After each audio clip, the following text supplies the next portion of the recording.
12 ராசிக்குள்ள 9 கிரகம் வாழுது.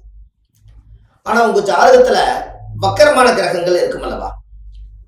ஐயா, எனக்கு சனி வக்கரம், குரு வக்கரம், எனக்கு சுக்கிரன் வக்கரமா இருக்குது, என்ன பண்றதுனே தெரியல, இந்த வக்கரமான கிரகம் எல்லாம் என்னை ஏதாவது பண்ணிருமா அப்படின்னு உங்களுக்குள்ள.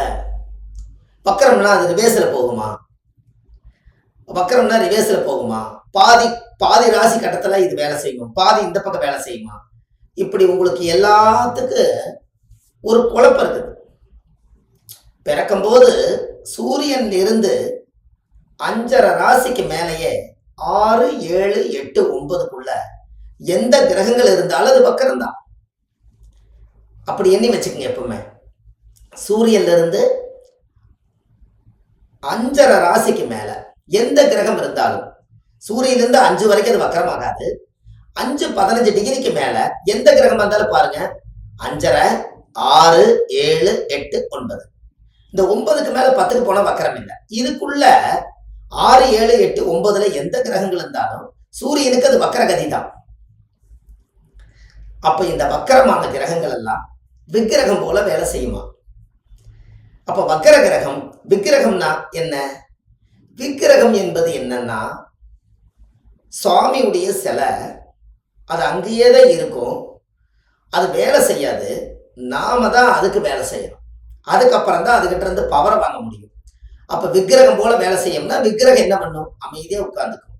அது போல வக்கரமான கிரகம் வேலை செய்யாது. அப்ப நம்ம அதுக்கு ஏதாவது ஒரு பரிகாரம் தேடணும் அல்லவா?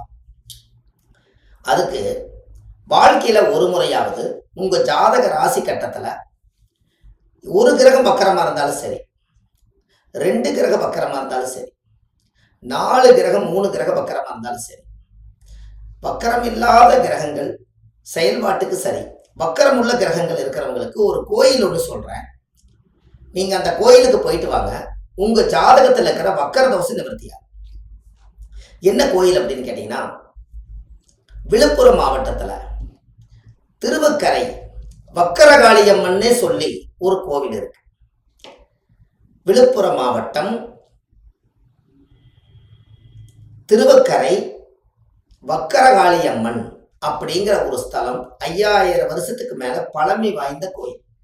அந்த வக்கரகாளியம்மனுக்கு போய் ஒரு எலுமிச்சம்பழ மாலை வாங்கி போட்டு உங்க ஜாதகத்தை கொண்டு போய் சாமியோட பாதத்துல வச்சு தேங்காய் பழம் வெத்தலை பாக்கு வச்சு அர்ச்சனை பண்ணி அந்த கோயில சாமி கும்பிட்டு ஜாதகத்தை மடியில வச்சு எனக்கு வக்கர நிவர்த்தி ஆயிரணும், இன்னையோட எனக்கு வக்கர தோஷ நிவர்த்தி ஆகட்டுன்னு சொல்லி சாமி கும்பிட்டு நீங்க கொஞ்ச நேரம் மன அமைதியோட உட்காருங்க.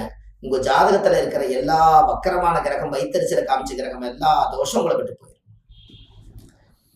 ஒரு தெய்வ ஆலயத்துக்கு போறது தவறு இல்லை. ஆனா நீங்க எந்த ஆலயத்துக்கு போனா நல்லது நடக்குன்னு உங்களுக்கு தெரியணும் அல்லவா? அந்த கோவில்ல என்ன ஒரு அற்புதம்னு கேட்டீங்கன்னா, குண்டலி சித்தர், குண்டலி சித்தருடைய ஒரிஜினல் ஜீவ சமாதி அங்க இருக்கு.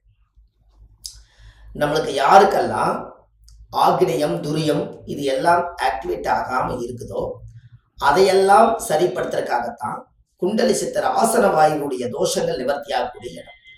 இந்த மூலம் அதிகமா இருக்கிறவங்களுக்கெல்லாம் குண்டலி சித்தர் அங்க ஜீவ சமாதியில தவம் பண்ணி நிறைய பேர்த்துக்கு ஆசீர்வாதம் பண்ணியிருக்காரு.